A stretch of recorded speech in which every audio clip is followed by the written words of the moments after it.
یہ ڈرامہ دیکھنے کے بعد اس کا مطلب یہ ہے کہ آپ کے خیال کے اندر جو شبیہ اللہ رب العزت نے بنانی تھی اس شخصیت کی، اب وہ مٹ گئی۔ مسجد نبی کی جو غلط ہے، اے آئی سے بنی ہوئی ہے، کہاں گنبد خضرا ہے اور کہاں پہ اب خانہ کعبہ کی جو اے آئی سے تصویریں بنی آ رہی ہیں، کہیں دروازہ درمیان میں ہے اور کہیں کچھ ہے کہیں کچھ ہے۔ اب جیسے ہی حضرت عمر رضی اللہ عنہ کا ذکر آپ کے سامنے آئے گا، آپ کے امیجینیشن میں وہی تصویر بنے گی جو آپ نے ڈرامے میں دیکھی ہوئی تھی۔ بسم اللہ الرحمن الرحیم۔ ناظرین، ہم اس چینل پر سیرت النبی کے سلسلے کی ایک اور سلسلہ وار سیریز شروع کر رہے ہیں، اور انشاءاللہ باذن اللہ تعالیٰ مجھے امید ہے کہ جیسے پہلے مدینہ المنورہ کی ویڈیو آپ کو پسند آئی تھی، یہ بھی پسند آئے گی۔ لیکن ناظرین، میں سلسلہ شروع کرنے سے پہلے آپ لوگوں سے بہت کچھ خاص باتیں کرنا چاہتا ہوں جو انتہائی ضروری ہیں، انتہائی ضروری ہے۔ ناظرین، بعض دفعہ نیکی کا کام انسان کرتے کرتے برائی میں جا گرتا ہے، برائی میں کیا، گناہوں میں جا گرتا ہے، اور وہ بھی بڑے بڑے گناہوں میں۔ یہ کیسے؟ ناظرین، یوٹیوب پہ بہت سارے لوگ سیرت النبی کے سلسلے انہوں نے ویڈیو شروع کی ہوئی ہیں، اور میں اگر سچ بتاؤں تو جتنے ان کے ایک ویڈیو پر ایک دن کے ویوز آتے ہیں، اتنے میرے پورے چینل پر ایک مہینے کے نہیں آتے۔ وجہ کیا ہے؟ میں ناکام کیوں ہوں، وہ کامیاب کیوں ہے؟ ناظرین، وہ کیا کر رہے ہیں؟ اب آپ غور سے سنیے۔ وہ جو ویڈیو بناتی ہیں سیرت النبی کے سلسلے کی، وہ آرٹیفیشیل انٹیلیجنس کے ذریعے سین تیار کرتے ہیں۔ فار ایگزامپل، کسی صحابی کا واقعہ ہے تو وہ صحابی کی ویڈیو ڈیزائن کرتے ہیں۔ اسی طریقے سے مسجد نبی ہے، مدینہ المنورہ ہے، حتیٰ کہ جلیل القدر صحابہ اکرام کی بھی ویڈیوز وہ بنا رہے ہیں، اور وہ ساتھ مشرکین کی ویڈیو بھی تیار کر رہے ہیں۔ ناظرین، حیرت کی بات مجھے اس وقت آتی ہے کہ جب بنانے والے یہ سوچ ہی نہیں رہے ہیں کہ کیا نبی کریم صلی اللہ علیہ وآلہ وسلم کے سائے جیسی بھی کوئی چیز ہو سکتی ہے؟ نیور۔ میرے نبی کریم صلی اللہ علیہ وآلہ وسلم جس مٹی پہ پاؤں رکھ کے گزر جائیں، اس مٹی جیسی بھی دنیا میں کوئی چیز نہیں ہے۔ آپ کس لحاظ سے آرٹیفیشیل انٹیلیجنس کو استعمال کرتے ہوئے، یعنی اے آئی کو استعمال کرتے ہوئے، آپ صلی اللہ علیہ وآلہ وسلم کے آپ جسامت دکھاتے ہیں؟ آپ کا جسم مبارک جیسی کوئی چیز ہو سکتی ہے؟ کیا کمپیوٹر آپ کی تصویر بنا سکتا ہے اور چہرے پہ جناب سفید رنگ پھیر دیتے ہیں کہ جی چہرے کا نہ پتہ چلے، باقی پورا ہاتھ پاؤں سب کچھ؟ نہیں ناظرین، ایسی ویڈیو بنانا، ایسی ویڈیو دیکھنا، یہ سب گناہ کبیرہ ہے۔ ان ہمارے نوجوان جو کہ یوٹیوبرز ہیں، ظاہر ہے کہ ان کو ویوز چاہیے، کمائی چاہیے، اور اس کے لیے وہ کچھ بھی کرنے کو تیار ہیں۔ ظاہر ہے کل کا وہ آگے بڑھیں گے۔ پہلے انہوں نے نبی کریم صلی اللہ علیہ وسلم کے مطلب ایک شیڈ دکھانا شروع کیا، کسی وقت میں ایک روشنی سی دکھاتے تھے۔ ٹھیک ہے، روشنی کسی حد تک قابل قبول ہے، کیونکہ روشنی میں آپ ڈفرینشیٹ نہیں کر سکتے کہ بندے کی جسامت کیسی ہے۔ ٹھیک ہے جی۔ اس کے بعد اب ان لوگوں نے روشنی کو لے کے جسامت بنانا شروع کر دیا ہے۔ اب ناظرین، ایران والوں نے آپ صلی اللہ علیہ وسلم کی سیرت النبی پہ ایک ویڈیو بنائی جس میں آپ صلی اللہ علیہ وسلم کا بچپن مکمل دکھایا، جوانی بھی کافی حد تک دکھا دی، ہاتھ پاؤں وغیرہ۔ یہ یوٹیوبر کیا کرتے ہیں؟ انہی فلموں سے سین لے کے اپنی سیرت النبی میں شامل کر دیتے ہیں۔ اب ناظرین، مجھے ایک چیز بتائیے، فار ایگزامپل دنیا میں سب سے زیادہ مقبول ہونے والی جو سیریز ہیں ان میں ڈرامہ جو عمر ہے MBC چینل کا، وہ ہے جس میں تمام صحابہ کرام کو دکھایا گیا ہے۔ دوسری جو سب سے زیادہ مشہور سیریز ہے وہ حضرت یوسف علیہ السلام کے بارے میں، یوسف پیغمبر کے نام سے ہے، جو ایران نے بنائی ہے۔ یہ ناظرین ایک ایران نے بنائی ہے اور ایک عرب نے بنائی ہے۔ اس کے علاوہ اور بھی بہت ساری ویڈیوز ایسی بنی ہیں۔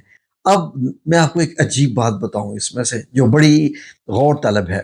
اب ڈرامہ عمر جن لوگوں نے دیکھا ہوا ہے، جن لوگوں نے بھی ڈرامہ عمر کی قسطیں دیکھی ہوئی ہیں یا ان یوٹیوبرز کو دیکھا ہوا ہے، تو یہ یوٹیوبر انہی ڈراموں کے سینز اپنی سیرت النبی میں شامل کرتے ہیں۔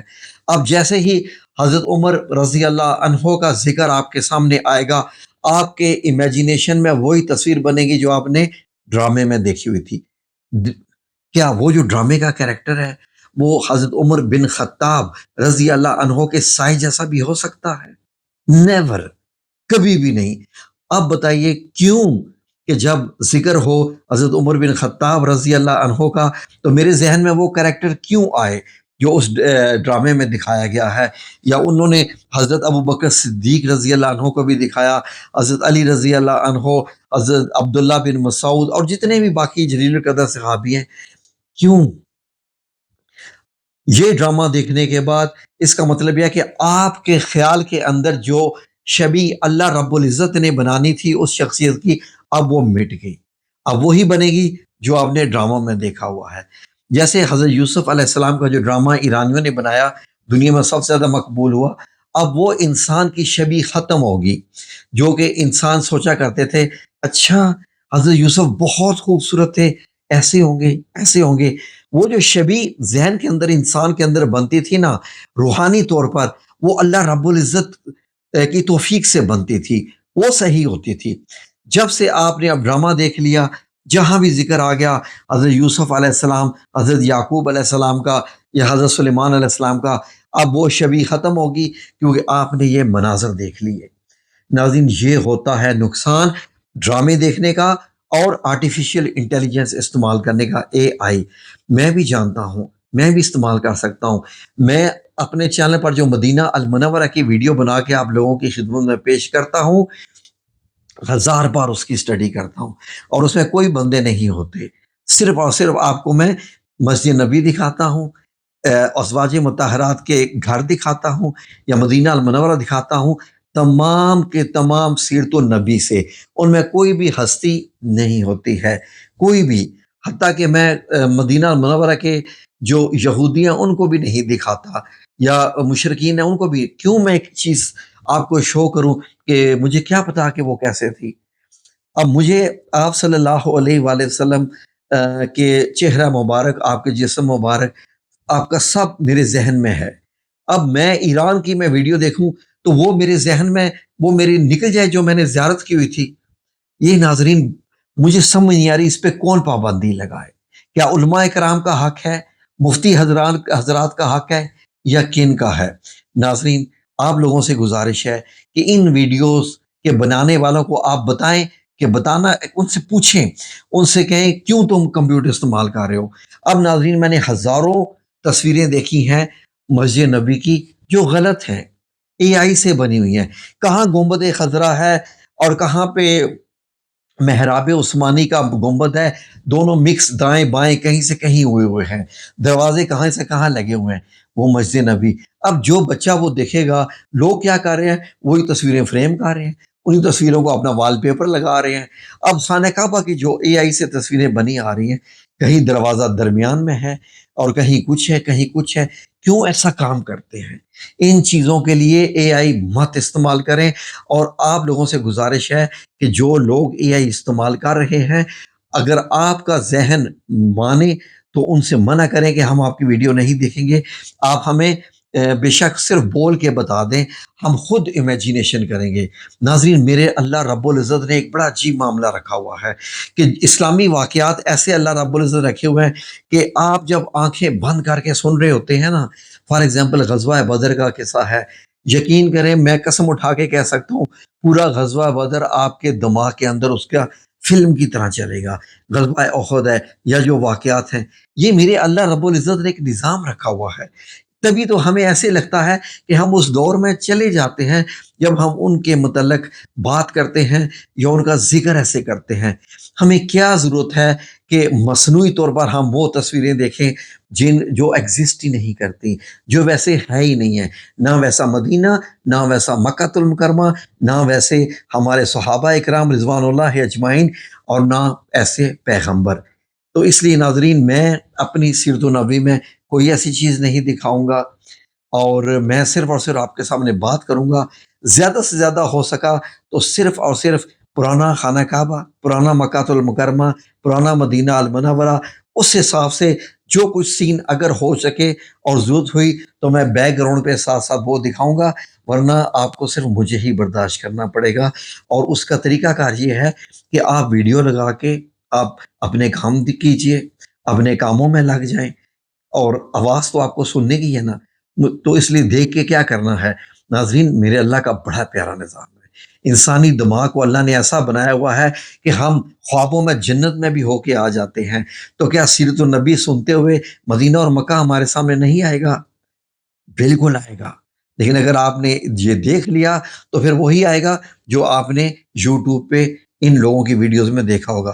اگر کوئی یوٹیوبر میری ویڈیو دیکھ رہا ہے تو بھائی اللہ سے ڈرو، اللہ سے خوف کرو، ایسا مت کرو۔ ویڈیو میں ریالٹی لانے کے لیے ایسے اپنے سے مت سین بناؤ، بالکل ایک چیز بھی ایسی مت بناؤ جیسی نہیں تھی، پلیز، ٹھیک ہے؟ اللہ نے آپ کو جو رزق دینا ہے وہ دینا ہے۔ رزق حاصل کرنے کے لیے آپ ان چیزوں کے ساتھ کھلواڑ مت کریں، یہ میری آپ سے گزارش ہے۔ اللہ رب العزت ہم سب کا حامی و ناصر ہو۔